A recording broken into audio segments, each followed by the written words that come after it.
నమస్తే అందరికీ. ఐఎమ్ చంద్రశేఖర్, మహాజన రాష్ట్ర సమితి, ఆంధ్రప్రదేశ్.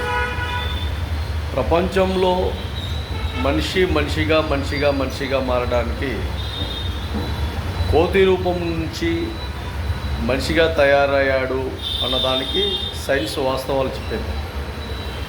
అవి కోట్ల సంవత్సరాల ముందు, వేల సంవత్సరాల ముందు, లక్షల సంవత్సరాల ముందో మనకు తెలియదు. కానీ నేటికి మానవ రూపం, మనిషి రూపంలో మనిషి మెండుగా ఉన్నాడు, దండుగా ఉన్నాడు, దండిగా ఉన్నాడు. అన్ని విధాలుగా సమాజంలో, సొసైటీలో ఎక్కడ ఏ విధంగా ఉండాలి, ఏ విధంగా బతకాలి, ఏ విధంగా అటుపక్క ఉండాలి, ఇటుపక్క ఉండాలి, ఈ ప్రపంచంలో ఏ రకరకాలుగా విధానాలు కనిపెట్టి ఆకాశం, చంద్రమండలం, సూర్యమండలం, ఇంకా రకరకాలుగా గ్రహాలను కూడా పర్యవేక్షించి ఎన్నో అద్భుతాలను సృష్టిస్తాడు, ఎన్నో అద్భుతాలను తయారు చేస్తాడు. ఎన్నో విధాలుగా మనిషి చాలా వరకు మేనేజ్మెంట్ చాలా వరకు బలంగా ఏర్పాటు చేసుకున్నాడు. ఇలాంటి విధానాలలో ఎప్పటికైనా కూడా ఆ టైంలో మనిషి ఏ విధంగా బతికాడు, ఏ విధంగా ఉన్నాడు అన్న ఆలోచన ధోరణి తీసుకుంటే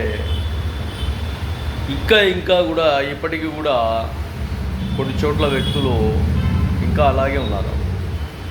ఆనాటి కాలం ఏ విధంగా అయితే పురాణ కాలం, పాతకాలం పద్ధతులు, వందల సంవత్సరాల పద్ధతులు అయితే ఉన్నాయో, మార్పులు చేర్పులు వస్తున్నా కూడా కొన్ని ఏరియాలలో, కొన్ని గ్రామాలలో, కొన్ని రాష్ట్రాలలో, కొన్ని దేశాలలో కూడా కొన్ని జీవన విధానాలు ఇంకా వాళ్ళ దగ్గర టెక్నాలజీ, ఆధునికం ఇంకా రావడం లేదు. ఆ దేశాలలో వస్తున్న కొన్ని ప్రాంతాలు, కొండ ప్రాంతాలు రకరకాలుగా అలాగే ఉన్నారు. ఇంతటి విధానాలతో మనిషి బతుకుతున్నా కూడా చివరికి మనిషి సాటి మనిషిని చాలా వరకు సింపుల్గా తీసేస్తున్నాడు.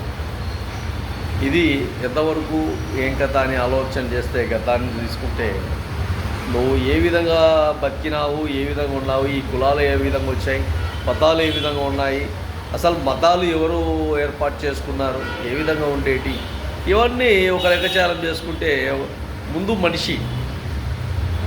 మనిషి జీవిస్తున్నాడు అంటేనే ఆ చుట్టుపక్కల ప్రాంతానికి ఒక పేరు ఏర్పడుతుంది. ఆ మనుషులే లేకుంటే ఆ చుట్టుపక్కల ప్రాంతానికి ఏదో కొండల పేర్లు, గుట్టల పేర్లు ఉంటాయి తప్ప ఊర్ల పేర్లు ఉండవు. అలాగే వ్యక్తి ముఖ్యం. వ్యక్తిలోని